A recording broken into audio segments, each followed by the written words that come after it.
right. Thank you everyone for your participation in those polls. So just to make sure that we're all in the same place, the right place, we are doing a 3K, pre-K, and other preschool option presentation here at Advocates for Children. And I just want to thank everyone for being here.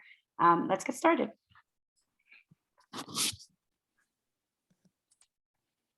Okay, so just a quick overview of today's training.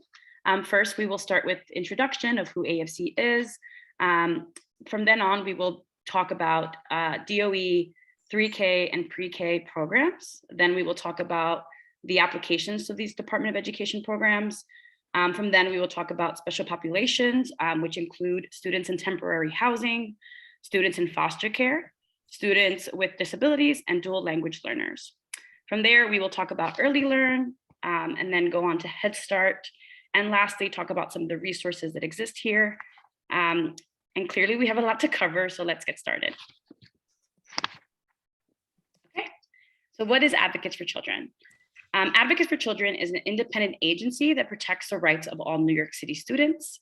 Last year, we actually just celebrated our 50th year. And it's an organization that was founded in 1971 by parents with students who had disabilities.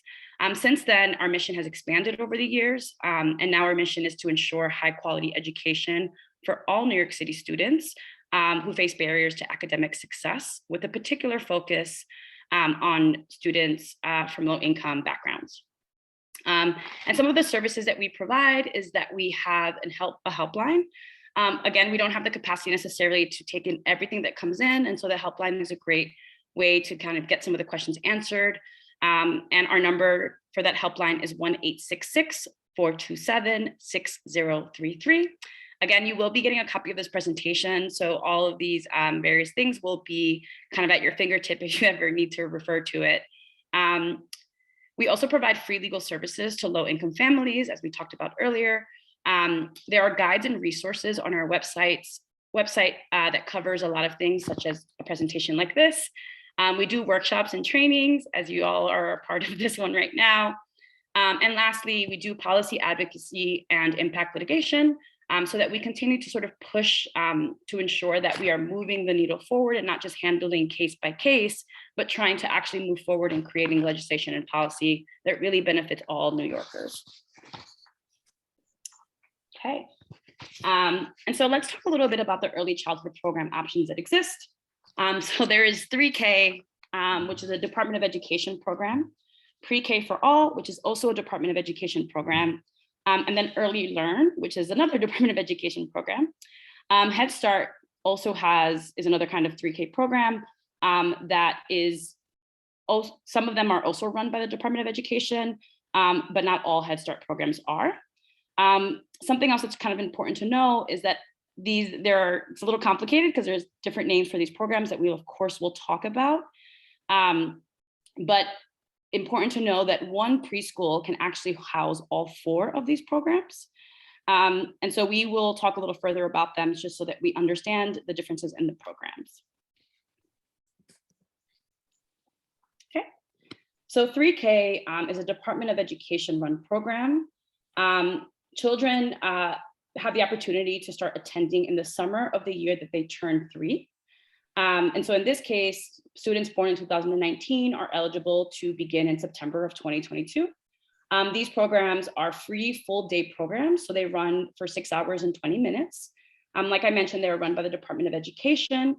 And because 3K programs have been sort of rolling out throughout the last 5 years, right now, although all children are eligible to apply, not all children are guaranteed a seat.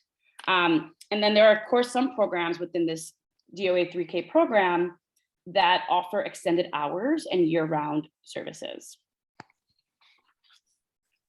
Okay, I'm going to talk a little bit about the various locations that Department of Education 3K programs can exist in. So the first is district schools. These schools are sort of like community schools, Department of Education public elementary schools. They're overseen by the school's principal. Most of these programs will, if they have a 3K program, will have programs that run from 3K all the way to 5th grade. So they are within this elementary school building. And then there are pre-K centers. These pre-K centers are also run by the Department of Education. They offer pre-K and 3K classes only. So they don't have, second grade or a third grade. Then there are NYSECs. NYSEC stands for New York City Early Education Centers. These centers are not run by the Department of Education, but are instead community-based organizations. They exist within communities, and so you might have one very nearby to where you live. Then there are family childcare programs.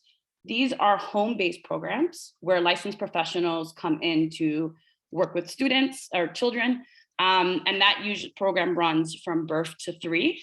After 3, they no longer exist. And then lastly, there are charter schools. So charter schools can also house 3K programs, but these schools are public schools, but they are not run by the Department of Education. Okay. And as I mentioned earlier, 3K programs have been a recent kind of development over the last 5 years, and they have been rolling out throughout time, getting kind of expanding over time. Originally started with 2 districts, and now they're pretty much available citywide. But there are only a few districts that can guarantee a seat for every child who applies. And so in the Bronx, that would be District 7, District 8, District 9, which include the South Bronx, Throgs Neck, Castle Hill, Soundview, and then Grand Concourse, High Bridge, Morrisana. In Brooklyn, there's District 16, 19, 23, 32, and this includes Bedford-Stuyvesant, East New York, Brownsville, and Bushwick. In Manhattan, there's programs in the Heights, in East Harlem, and in Harlem. In Queens, we have District 27, which includes Broad Channel, Howard Beach, Ozone Park, and the Rockaways. And then there's Staten Island, District 31. And so these programs are the districts where a student in these districts are pretty much guaranteed a seat. All preschools will open up seats to, if they're available, to students outside of that district, but the individuals that are within that district are guaranteed a seat.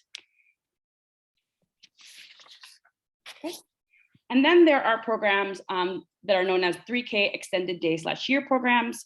And throughout the city, these programs are available to families who qualify based on financial need and other factors. So these programs, again, labeled extended day/year or Head Start in the DOE online directory. And these programs are located in New York City Early Education Centers, so the NYSECs that we talked about earlier. And they are also in family childcare. They are open year round and maybe open for up to 10 hours a day. So if you apply to these programs, you will be asked questions about your eligibility, i.e. financial need, and you will be asked to show proof when you register for the program of that financial need. So we'll go over what some of that eligibility factors are later in this presentation when we discuss Early Learn and Head Start programs. Okay. And we kind of covered a little bit there so far, so I'm just going to open it up to see if there are any questions. I don't see anything in the Q&A. Just want to wait if anyone. Hi, everyone. I'm Betty Baez. I introduced myself earlier on, but maybe before some of you joined. I'm the director of AFC's Early Childhood Education Project. I'll be answering any questions that you submit in the Q&A, and we'll also be presenting a little bit later on in the presentation. The only question we've gotten so far is from someone who's in Louisiana and wondering if she should be or if they should be on this call. This is a webinar that is specific to the New York City programs. Specifically, as Diana mentioned, we're going to go over 3K, PreK, Early Learn, and Head Start, but is specific to New York City. So unfortunately, don't think it's a great benefit to anyone outside of the 5 boroughs. But thank you for joining, and we hope that you find helpful information everywhere. And now we have a question about what's the difference between a non-DOE and DOE center. Not sure exactly what your question refers to. The Department of Education runs programs from children basically from 6 weeks through kindergarten. And what some of those programs have different names. So there's the Early Learn program that Diana mentioned that's specific for children from 6 weeks. through kindergarten, but you really branded us from 6 weeks to age 3, because any program within the Department of Education for 3-year-olds is a 3K program, and the programs by the Department of Education for 4-year-olds are DOE pre-K programs, in whichever setting they are, be that district schools, in the NICEEKs, in pre-K centers, or even in the family-based centers.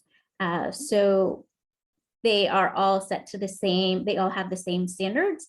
All 3K programs have the same standard, all pre-K programs as well, generally follow the same curriculum, offer the same lengths of services, and the staff have similar qualifications. So if you are deciding between 2 specific programs, it may be best to contact those programs directly to learn more, or to find more information about them in the resources that we will present on in some moment. Okay, please feel free to continue to put questions in the Q&A. It's easier that way than in the chat because I can respond in the moment. And for now, we'll leave it to Diana to continue. You, Betty. Okay, so I think we might be getting close to being experts on 3K. So we're going to move on to talk about pre-K for all. So pre-K for all is a free full-day program that runs for about 60 hours and 20 minutes. It is also run by the Department of Education. It starts in September of the year that your child turns 4. So all families are eligible, whose children were born in 2018 are going to be eligible to apply to pre-K for all to have a seat in September of 2022. And unlike 3K, pre-K for all, any child who applies is guaranteed a seat for pre-K for all. And of course, similar to 3K, there are also some programs that offer extended hours and year-round services. Lastly, there's also just here, as you can see, there's a website, newyorkcity.gov/pre-K. That website will allow you to get more kind of an abundance of information regarding pre-K for all.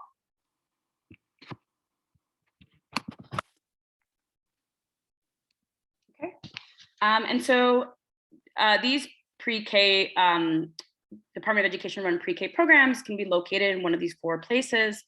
We actually covered all of these places earlier. So it can be either in a district school, in a pre-K center, in a NICEEK, or within a charter school. As you can see, there are no family childcare programs that are included in the pre-K for all. As I mentioned earlier, those programs go from birth until 3 years old. Okay, so now we're going to talk a little bit about the 3K and pre-K application process. And so first and foremost, we do recommend that you do research to explore some of your options, to kind of really understand the differences between Department of Education run programs and community-based programs, and how far a program might be to your child, and whether or not they have things that your child might need, if they're accessible, if it's a longer program or a shorter program. So definitely do your research. And then you have the option to, of course, apply. We will talk a little bit more about the application process a little further down the line. But you would have the opportunity to, in one application, rank up to 12 programs. Your child would then essentially be accepted into a program from the 12 that you rank. And they will get placed on the wait list for all the programs that they were not accepted to, that they ranked higher than the program that they were accepted into. So if your child was accepted into a program that you ranked number 6, your child will automatically be placed on the wait list for all programs that you ranked from 1 through 5. And so obviously you will have gotten an offer to program 6, and you would receive that offer and pre-registration in late spring, probably by May. And after that, sometime after you receive your offer and before the start of the school year, but quite frankly, even through the fall, we'll hear back from those programs that you were waitlisted to, that your child was waitlisted to. So again, if the child got into their number 6, they go in, they accept the offer for that program, which we highly recommend to reserve your place. They will then, throughout the summer, continue to hear if a seat opens up at any of the schools that they ranked above that 1 through 5. Okay, so let's talk a little bit more about exploring the programs. And so these are the top 3 tools that you can use to explore the various programs that exist. As I mentioned in the beginning of this presentation, we will be sending you a copy of this recording and a copy of the presentation itself. And the reason I'm saying that is because these various 3 options and tools are actually hyperlinked, so that you can go just directly to the presentation and click on the links, and it will open up the admissions guide. It would open up where you can find a school, and then open up myschools.newyorkcity. And so these three different tools can be utilized again to explore programs. So you can learn more about different programs and settings and resources in the 2022 New York City Public School Admissions Guide. So it'll cover early learn, 3K, pre-K, and also older grades as well, but there's a section that focuses on these programs. And then Find a School will allow you to essentially put in your address, find what your district school is, what your district is, and then be able to kind of show you the schools that are sort of near your address. So it's a great tool for that. And then lastly, of course, myschools.newyorkcity, or myschools.nyc. So you would use My Schools to search for programs close to the address, close to your home, work, or other location where you kind of intend to send or be utilizing to send your child. In addition to having maps, you can find contact information for each program and information on the services that they offer.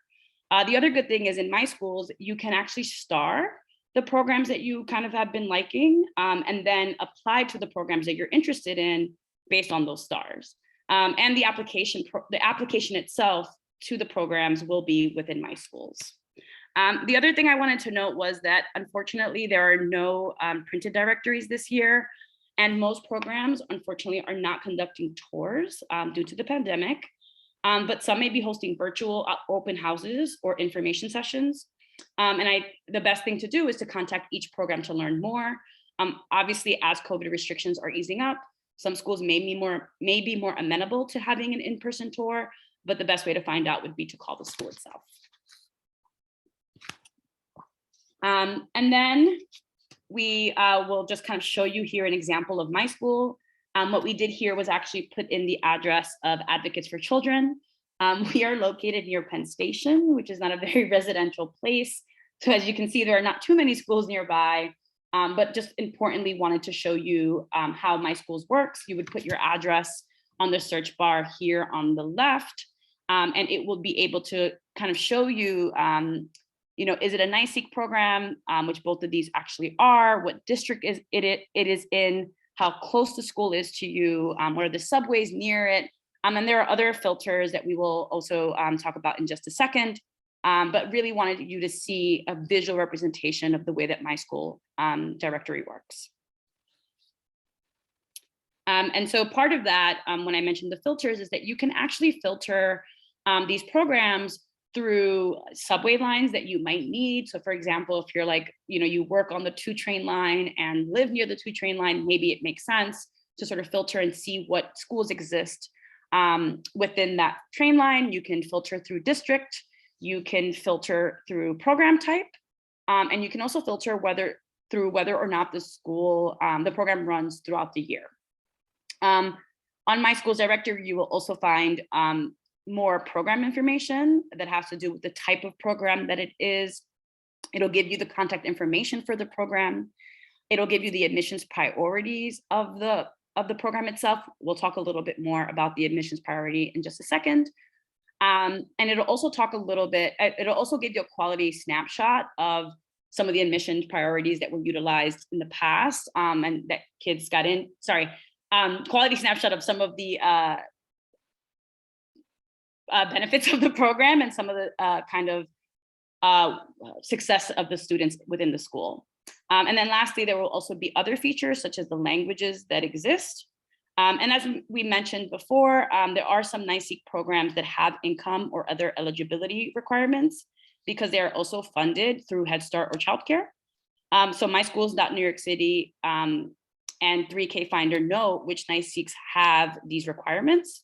So you should contact these NYSEEKs before applying to make sure that you meet all of the eligibility requirements.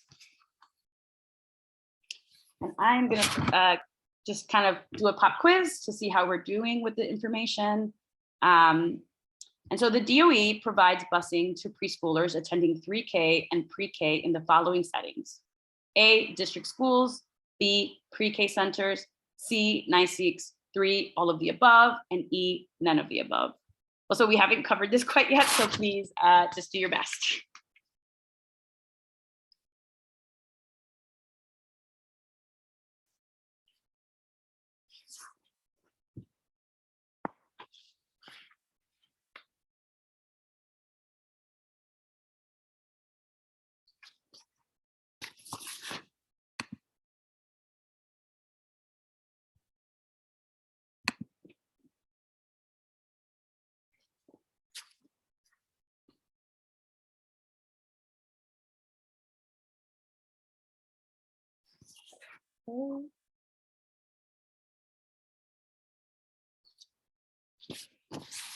All right. So you got a variation in answers between district schools, all of the above, and none of the above. And the answer actually is none of the above. The DOE does not provide busing to preschool students, except under special circumstances for students with disabilities attending special education programs. We're going to discuss this a little bit more later on. In very limited circumstances, they will also offer busing for students in temporary housing and children in foster care. So one of the factors that you might want to consider when researching programs is the distance that the preschool is to how the preschool is and how you will get your child to that 3K or that pre-K program. Okay, so moving on. So there are various application deadlines that are coming up. So to apply to 3K, you will need to do that by April 14th. Again, your child should have been born in 2019. And just a reminder that not everyone will get an offer because there are not guaranteed seats unless you are in a district that has the 3K program. To apply to pre-K, you will need to do that by March 18th, which is rapidly approaching. That will be, I believe, next week. And you will be, those students have to be born in 2018. And in that case, again, because pre-K is a program where everyone gets an offer, every single child will be guaranteed that they will have a pre-K seat if they apply. And there are 3 ways to apply. You would apply through online at My Schools. You can apply by phone by calling 718-935 and 2009. And you can also attend or go to a family welcome center. We generally recommend that you call beforehand, just again, during the pandemic. It's just better if you do. And again, both of these tools are hyperlinked. So when you get this presentation, if you need to sort of see where the local closest family welcome center will be, you would click on this link to get more information on that. And I just want to mention that applications are not first come, first served. All applications received by deadlines are treated exactly the same. So admissions will be based on the admissions priorities that we'll discuss in the next slide. Last thing I want to mention is just that with online My Schools, you actually have the option of being able to translate the information into your most common language. And it's available in either English, Arabic, Bengali, Chinese, Haitian Creole, French, Korean, Russian, Spanish, or Urdu, the most commonly spoken languages in New York City. In New York, if you call by phone, then you will have interpretation services that are available in more than 200 languages. And of course, you can ask questions and request information about admissions in any language when you call. So we're going to talk a little bit, before we actually talk a little bit about admissions priorities, wanted to just check in to see if there were any questions, and Betty's going to come back on briefly.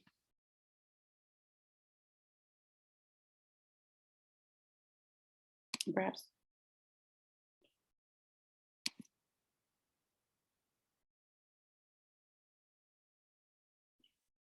Wait, Betty, I apologize. I think you're on mute, Betty. Thanks.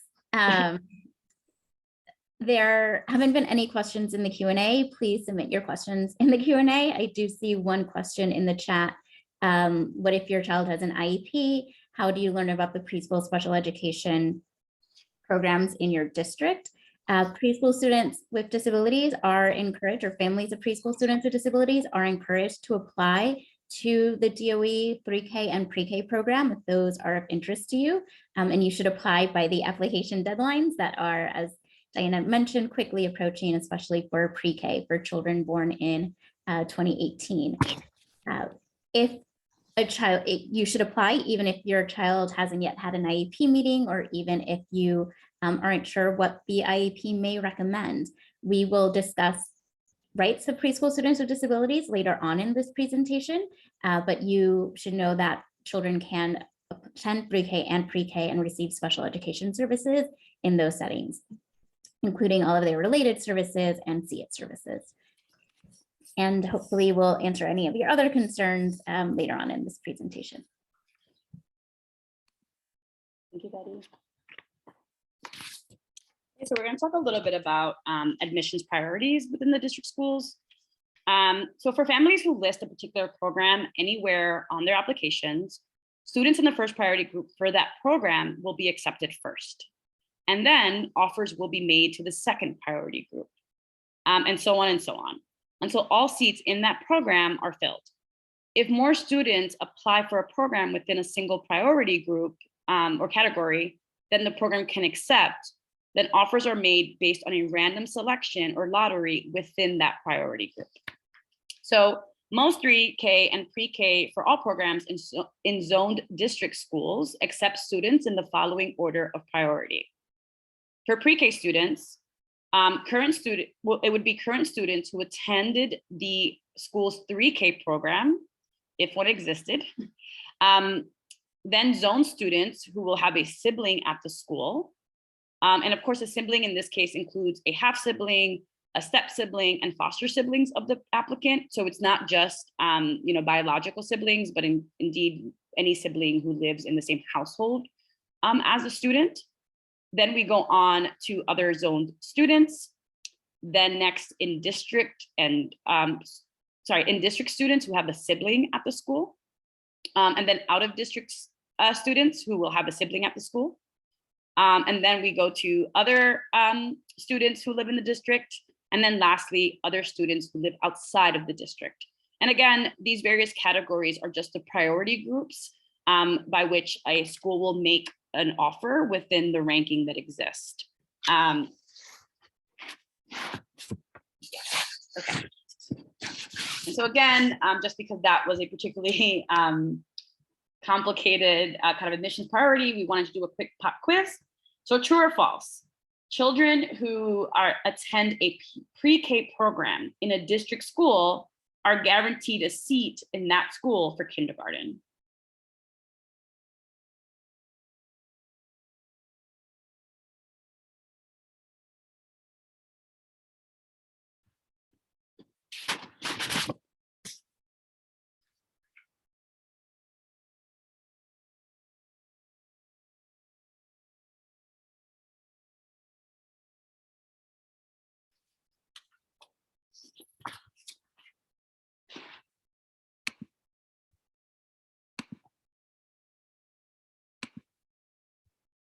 Okay, so we got a little bit of even number here. And the answer is actually false. So your child's attendance in a PreK program at a DOE district school does not guarantee that he or she can attend the same school for kindergarten for the following school year. You will still need to apply to the school during the kindergarten admissions process when your child is in PreK. Decisions about which children will receive offers to which schools for kindergarten will be made based on a list of kindergarten admissions priorities, similar to the ones that we just discussed. Attending PreK at your zone school will not make your child any more or less likely than any other zone student to be admitted to the school for kindergarten. However, attending PreK at a school that is not your zone school may increase your child's chance of being admitted to the same school for kindergarten based on the kindergarten admissions priorities. So I appreciate everyone for taking a stab at that poll, at that quiz, and hopefully we got some clarity. And so let's talk a little bit about the admissions priorities now for pre-K centers. So for pre-K, students who receive offers to pre-K centers are based on the following order. So first is students who currently attend 3K for all at the pre-K center, if there is one. The second priority category is students who live in the same district as the pre-K center.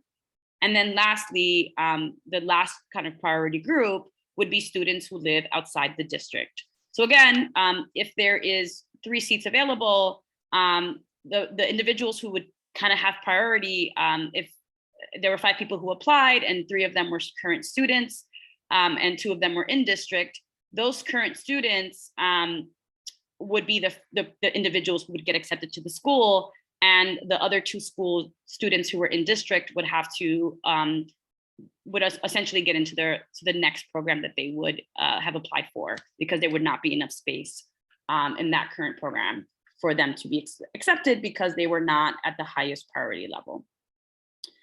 For 3K, applicants receive offers to 3K programs at pre-K centers in the following order. First, it's children who live in the district and who will have a sibling at the pre-K center. So that's priority group 1. Number 2 would be children who live outside the district and who will have a sibling at the pre-K center. So that's that first blue group, siblings. It can be first whether or not you have a sibling at the pre-K center and live within the district, and the other is you have the second priority group is that you live outside the district but have a sibling that attends that pre-K program. And then third will be other children that are within that district. And lastly, it will be other children who live outside that district. And again, those are the priority orders for those various admission priorities. Okay, and now let's talk about the admissions priorities to NYSEEK's programs. So for NYSEEK, which are again community-based organizations that are not run by the Department of Education, these programs accept students in the following order of priority.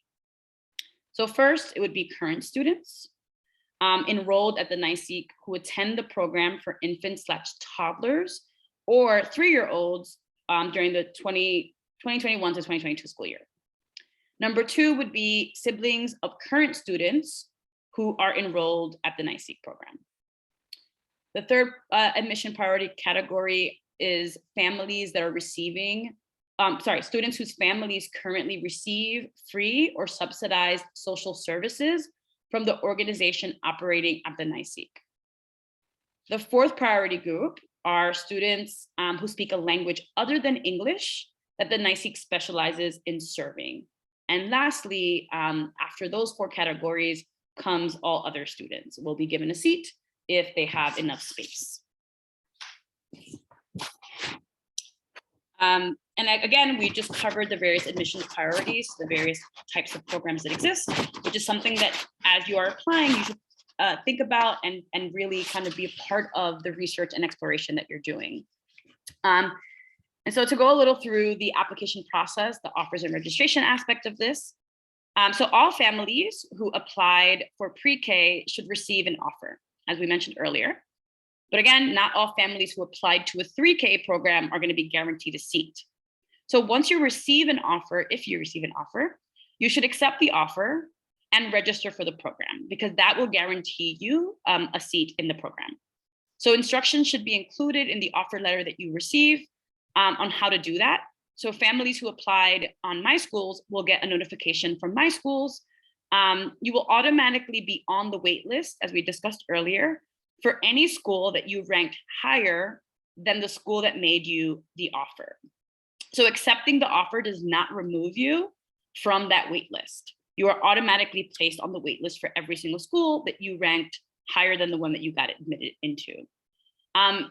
Again, you may hear about whether or not you got accepted into these programs that you were waitlisted into throughout the summer and even through kind of beginning of the fall. And of course, if you get accepted and would like to choose that program, you can accept the seat in that program, even though you reserved a space in the program that you were originally accepted to prior to hearing about the waitlist. In order to register, you will need your offer letter, one proof of your, at least a singular proof of your child's age. So that could be a birth certificate, a passport, a record of baptism, and you will also need 2 proofs of address. So for example, that could be a lease, a deed, a mortgage statement. It could be a rent receipt, gas, electric, water, or property tax bill. It can be a government issued identification, such as a driver's license or your income tax form. However, you cannot use like a magazine or a phone bill or a credit card bill or a health insurance card to prove your address. It has to be a sort of more official proof of address. And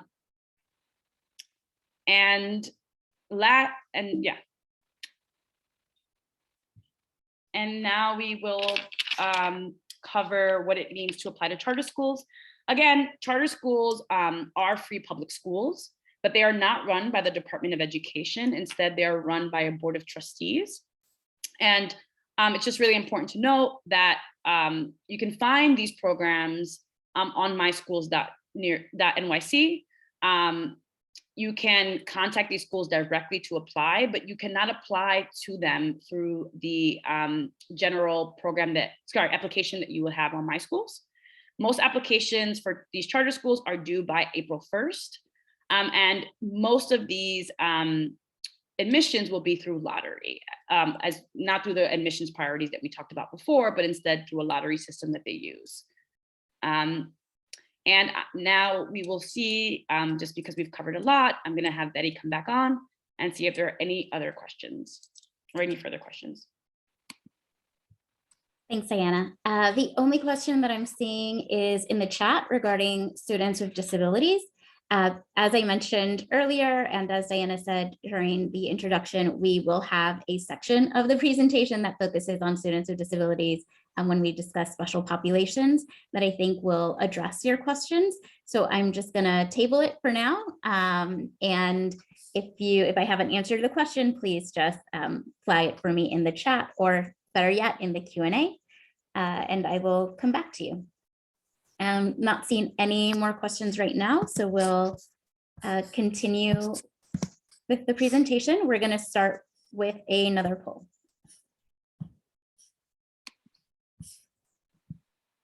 And so as we go into discussing special populations, want to start with seeing if everyone is familiar with the definition of students in temporary housing. So please answer this poll, which you can choose more than one option. Who is considered a student in temporary housing? Is it students living in a shelter, students who are doubled up with friends or relatives because of financial need, students in foster care, or students who just arrived to New York City?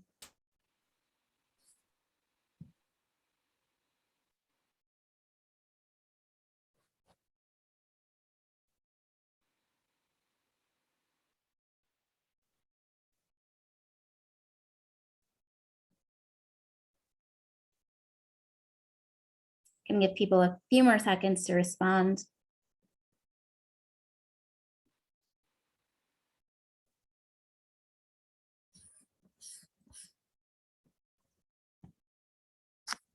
All right, great. So most of you were able to choose more than one option, and I think most of you hit it spot on. Students in temporary housing are children who are homeless, and the definition by law includes students living in a shelter, as well as students who are doubled up. So that can mean that their family is residing with friends or relatives because they lost their housing and can't afford other housing. The definition also includes students or children who may be living in a motel, car, or train with their families, luckily, or even in a park or a public place. Luckily, those aren't the situations that we see most frequently, but it does include those homeless children. The definition of a student in temporary housing does not include students in foster care, while students in foster care do have additional rights. They are not considered students in temporary housing. And it doesn't include students who just arrived to New York City. Although again, even recently arrived children to New York City do have a right to an education and can also benefit from 3K and pre-K or other early childhood education programs. But now, having defined students in temporary housing, we will go into some of the rights of students in temporary housing. This includes the right to apply and register, the right to attend preschool programs. We recommend that families in temporary housing participate in the 3K and pre-K application process. And to do so, can use your temporary address to apply, either through My Schools, at a family welcome center, or by phone to the Office of Student Enrollment. And again, you can use it. You can find programs near your current address by going to My School or School Search on the DOE website. After you apply, if you receive an offer, and you should receive an offer, families can register even if you're missing some of the documents that Diana noted are usually necessary to accept an offer and register, including, for example, proof of address.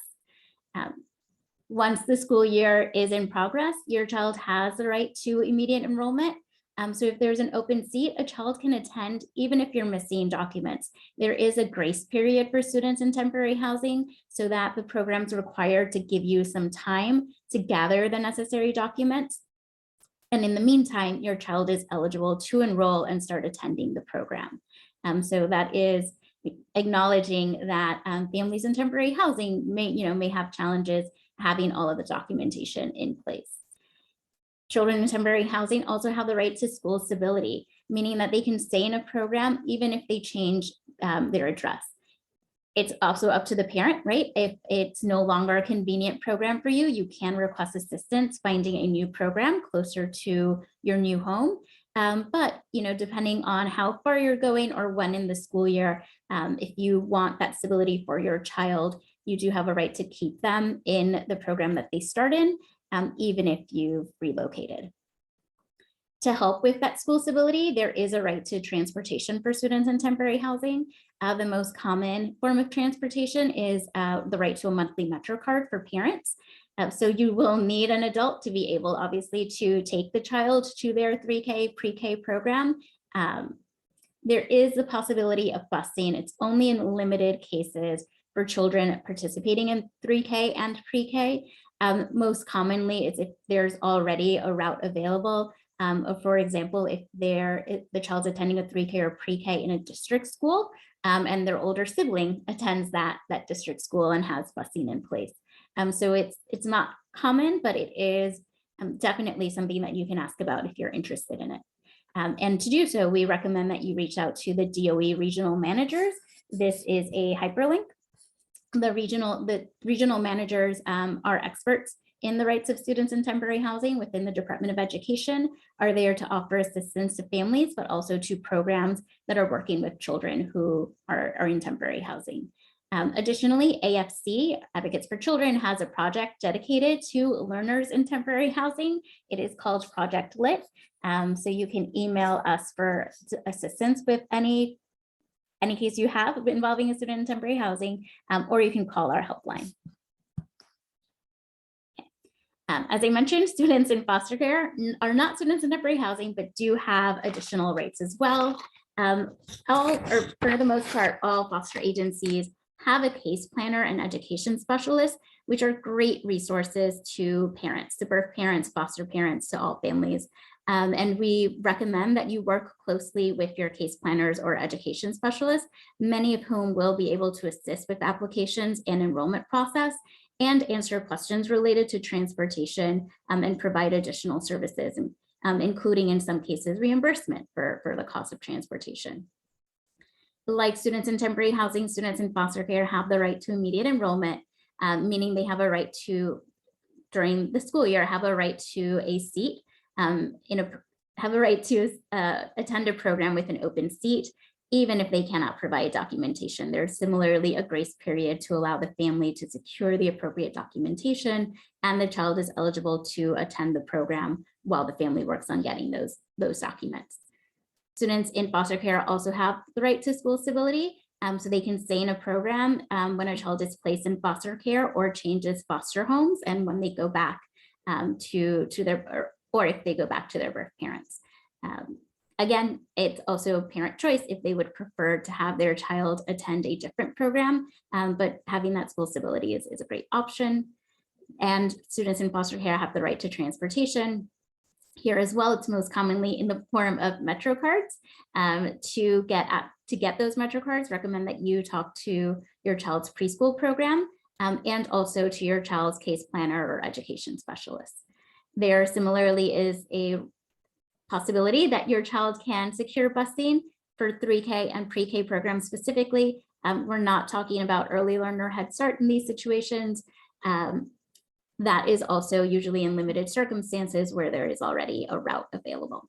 As Diana had mentioned, for the most part, children or the DOE does not provide busing to 3K and pre-K programs in any setting.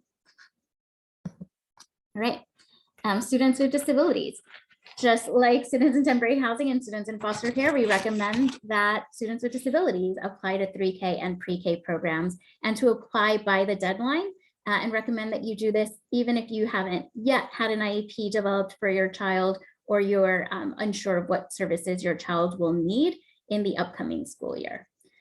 Children can receive special education services and should in 3K and pre-K programs, including SEIT, special education itinerant teacher, who's a special education teacher who can work with your child or a small group of children for part of the school day, as well as related services, including occupational therapy, speech therapy, physical therapy. The DOE is required to identify providers who can go to your child's 3K and pre-K program and provide these services. Other special education supports that are offered in 3K and pre-K programs include behavioral supports. That can range, that can be a paraprofessional who is working one-on-one with your child or in a small group throughout most of the day for crisis management. Could include also a healthcare professional. Children can also have a behavior intervention plan or counseling. The behavior intervention plan is it's kind of what it sounds like. It is a plan that explains to the school different strategies that they should take with the child in order to limit any challenging behaviors that they're displaying.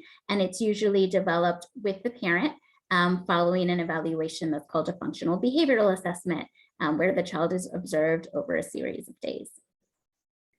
Some additional rights that students with disabilities have is the right to a variance, or meaning to add seats. If a program is full, if all the programs in an area is full and there's a student with disability who needs a seat, there is a possibility to add an additional seat. So most, for example, pre-K programs have 18 students, the possibility of adding a 19th seat in order to make room for a student with disability. Students with disabilities have the right to an accessible program, meaning one that can accommodate the hearing, seeing, and mobility needs. The My School directory and the information that you'll find from the DOE at the school search website gives you information about whether a school is fully accessible and partially accessible, and you can find more details about what that means. The application itself will also note if a school is accessible. If you do not receive an accessible school through the application process, you can follow up with the DOE's Office of Student Enrollment to request help ensuring that the school is accessible for your child. That can include, for example, a school where everything is on the same floor, all being on the ground floor, schools that have an elevator, or schools that have and can offer other accommodations. If you are the parent of a student with disability or working with children with disabilities and you need any assistance, we first recommend that you reach out to your child's CPSC administrator. This is the link where you can find the contact information for CPSC. And also you can call the DOE Special Education Office hotline at 718-935-2007. Of course, you can also contact us, Advocates for Children. Our helpline information will be posted at the end of the webinar. Now, children with more significant needs may require a more supportive setting than what 3K and pre-K for all offer. This can include, for example, a special class in an integrated setting, sometimes called a SCIS class. This is a smaller class size that's for students with and without IEPs, and it's overseen by at least one special education teacher, and usually additional adults, including teaching assistants. There's also a special class option. These are small class sizes with 6, 8, or 12 students, where all the students have IEPs, and there's a full-time special education teacher and usually 2 teaching assistants. These programs, if your child needs this more supportive program, it would be recommended on your child's IEP. The CPSC is responsible for helping you identify a SKIS class or a special class for your child to attend. Families do not apply to these programs through the 3K or PreK application processes. They are only matched with programs following an IEP meeting that recommends one of these placements. If your child's IEP does recommend one of these placements, your child is also eligible for transportation. So this is one of the few cases where you do have a right to busing. In fact, it's door-to-door busing. So the bus will come pick up your child at the closest curb to your home, take them directly to school, and from school, bring them to your home. When I say directly, there may be stops still for other children. If there are any issues with busing, there is a DOE inbox that you can contact with any transportation questions. It's earlychildhoodbusing@schools.nyc.gov. For any other questions about finding a program or program options, you should contact the CPSC, and you can contact Advocates for Children. For example, if your child's IEP recommends a special class and the DOE hasn't identified one, contact us. We're usually able to assist in finding an appropriate special class placement. Okay, now we will do another poll. It's a true or false question. Just pulling it up. I think this is our last poll. So true or false, families of children with disabilities should not apply to 3K or PreK for all until after they've had an IEP meeting.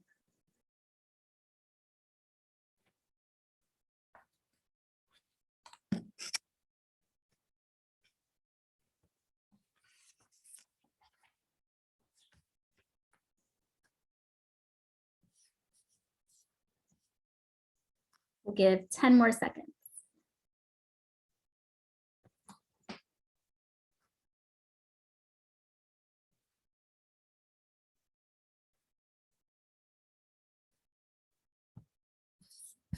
All right, you all nailed it. This is false. As I mentioned, families of children with disabilities can and should apply to 3K and PreK programs if you're interested in attending those programs. You do not have to wait until the DOE has developed your child's IEP or until they develop the IEP for next year. Because there are these application deadlines, you should apply by the deadline. If your child needs a more supportive setting than what the 3K or PreK programs offer, if your child's IEP recommends a SKIS class or a special class, again, the DOE will work with you to identify one of those placements. You do not apply to those programs through the 3K and PreK application processes. Okay. So another group that we have for our special populations are emergent multilingual learners. These are children, for the most part, who will be learning English in the preschool setting and speak one or multiple other languages out in the home. The DOE does offer programs that support this language development. One of these programs are dual language programs. These are programs where students receive instruction in English and in another language, with the goal that all students will learn both languages, right? So there's no requirement that the child attending the program speaks already the other target language. Children can apply to dual language programs who speak English in the home, but it's to develop the skills of students in that target language and other students in both English and the other language.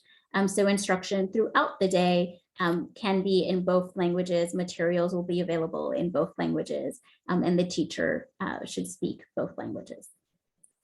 Other program supports are enhanced language supports, or ELS. So these are supports to enhance language development, but what that means really varies by settings. So different ELS programs could mean that they have staff on board who speaks another language and will facilitate communication with the child and with the parent. It could mean that there are various materials displayed in English and another target language throughout the classroom or the school environment. To really learn what the ELS supports are, you have to contact each program directly because it's such a broad definition. The My Schools directory and also the school's information on the DOE website will let you know if a program offers enhanced language support. You should call that program to see exactly what that is. Unfortunately, sometimes we've heard the ELS information is not quite up to date because maybe the program had some staff available who spoke a target language, but because of turnover, they may no longer be there. So the best way to get that comprehensive information and up-to-date information is to call those programs. And for help, either finding a program or for questions about dual language programs, enhanced language support, you can contact the DOE at PreK dual language at schools.nyc.gov, and they will provide you more information and assistance for finding those programs. Most dual language programs at this point are for pre-K for 4-year-olds, but the DOE is piloting programs for 3-year-olds. And so hopefully we'll get some of those off the ground for children who speak a language other than English. Okay, I'm going to pause for questions. So if I received a question, if the learner is in temporary foster care, is that considered in temporary housing? So children in foster care are not considered students in temporary housing. Foster care can be a temporary situation, a temporary placement for a child. And students in foster care do have additional educational rights, but not the same rights as students in temporary housing. Some of it is just based on the law specific to the group, but as you saw, many of the rights do overlap, including a grace period for enrollment, so the right to immediate enrollment while the family works on gathering documents and different transportation rights. But legally, they are considered two distinct groups. Okay. Okay, and I guess the chat, the question in the Q&A, the same question from the chat. There's a question if they are adding more programs. I'm not sure what that was referring to, but the DOE is regularly expanding 3K and pre-K for all. The most up-to-date list or directory of programs can be found at myschools.nyc. Don't anticipate that there'll be too much change before September. So do recommend that you apply to the existing programs that are available now. Okay, so we've gone through basically all of 3K, pre-K, and special populations. We're going to quickly go over some other early childhood program options. So starting with early learn programs. Early learn programs are now currently run by the DOE. They used to be run by ACS, or the Agency for Children's Services. These early learn programs are free and low cost programs that serve children from 6 weeks old to kindergarten. They offer extended hours.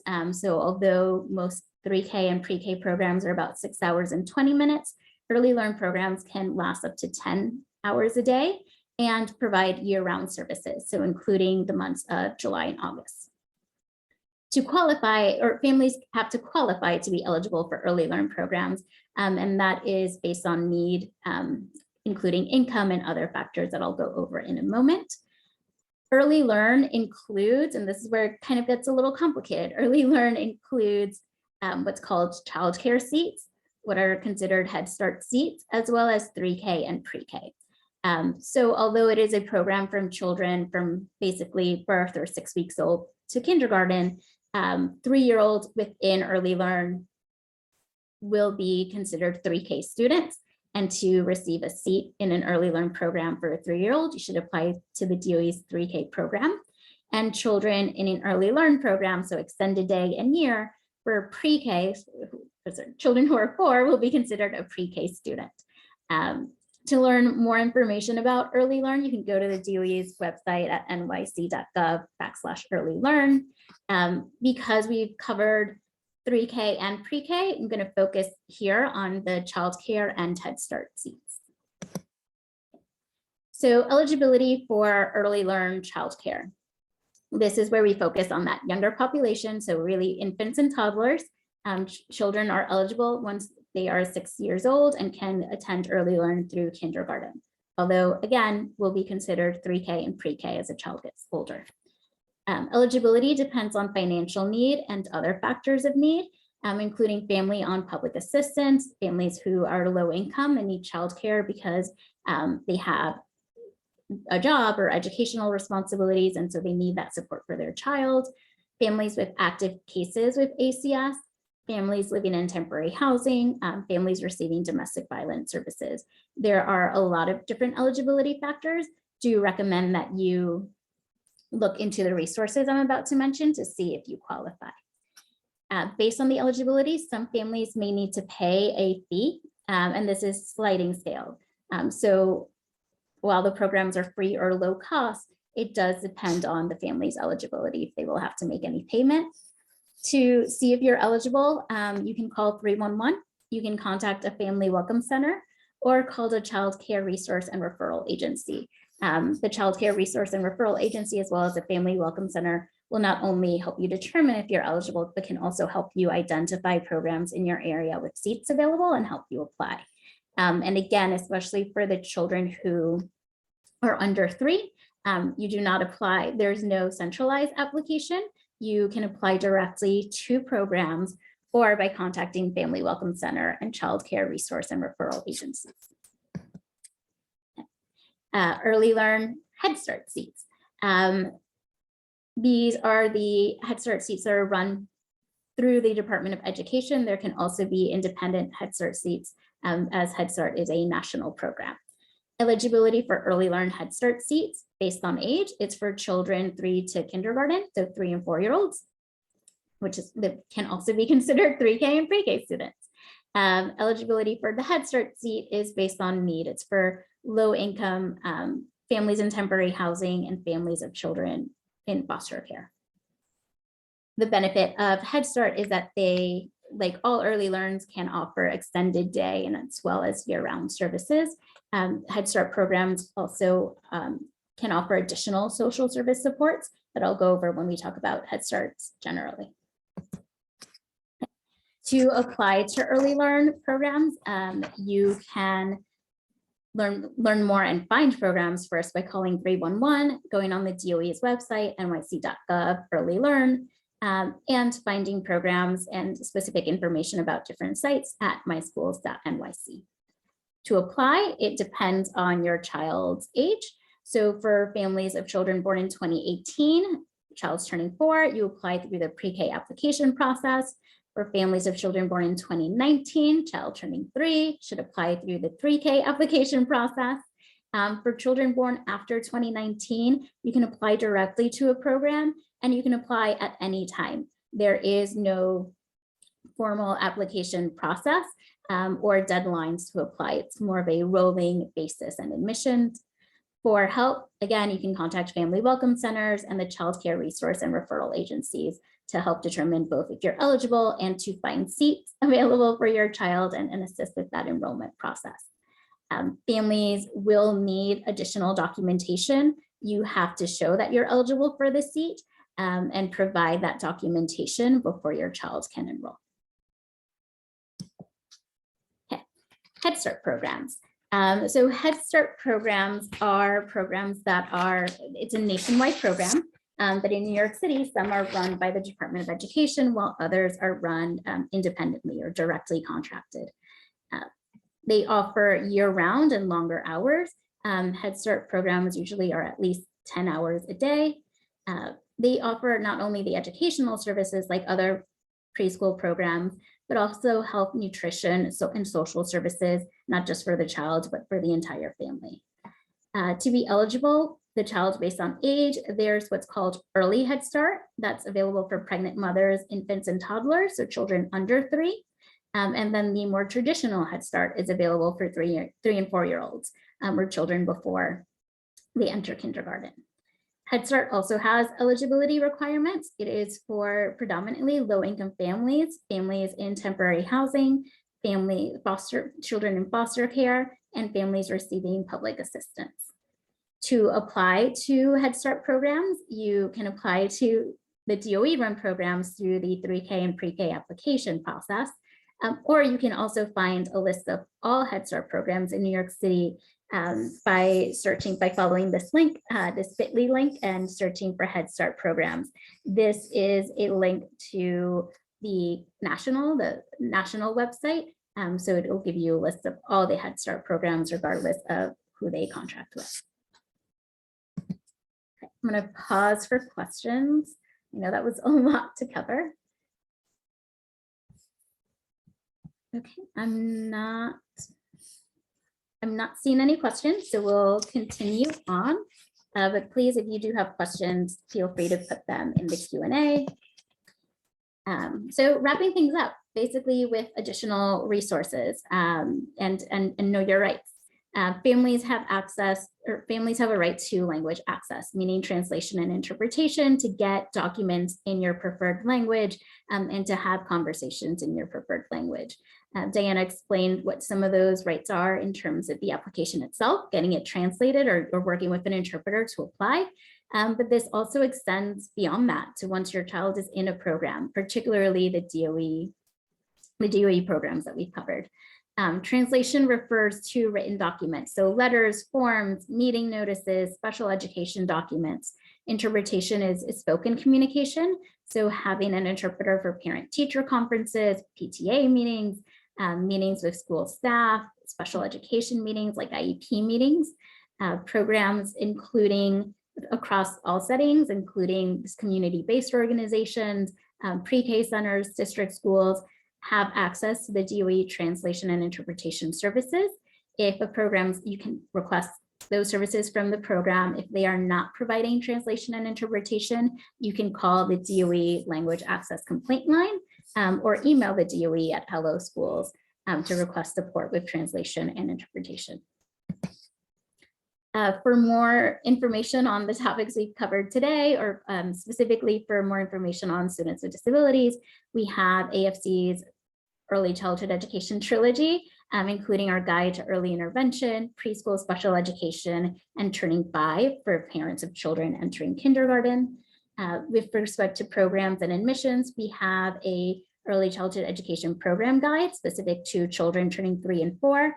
Much of this presentation is based on that guide. And we also have a kindergarten admissions guide. You can find all of these resources and more on our website by following this link.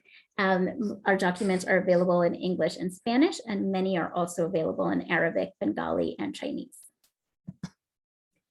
Some DOE resources for enrollment questions and assistance. There are the family welcome centers. These are located throughout New York City and service specific school districts. You can find the email addresses, physical address, and other contact information online by following this link, and can contact the DOE Office of Student Enrollment by email or phone. And additionally, the DOE has websites dedicated to basically each grade level, including 3K, PreK, and Early Learn. Early Learn also covers, as we mentioned, Early Learn Head Start seats. All right, thank you so much for participating. I'm going to do one more poll so that we can get your feedback on how this webinar went, if you were able to understand everything and to help us make any improvements going forward. Please contact us. I will also just check in on the Q&A and the chat to see if there are any questions. If we didn't address your question today, feel free to contact us going forward. You can call our helpline. It's 866-427-6033. You can email us at info@advocatesforchildren.org. And you will also get, as Diana has mentioned, a copy of this presentation of the PDF, as well as a copy of the recording so that you can follow up later. Okay, I'm seeing a raised hand. I can, oh, that disappeared. If you do have a question, please put it in the Q&A or the chat. I had a notification of a raised hand, but now I am not able to see it. Sorry. And thank you to everyone completing the polls. I will leave the poll up for another few moments.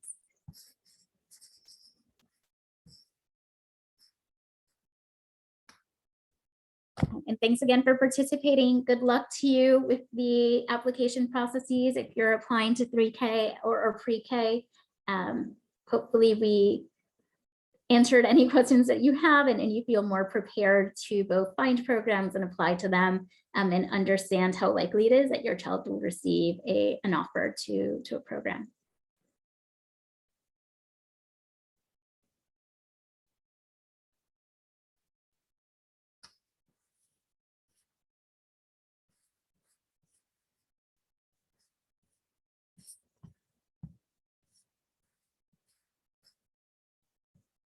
Okay, well, thank you very much. I'm not seeing any more questions. It looks like everyone here has answered the polls.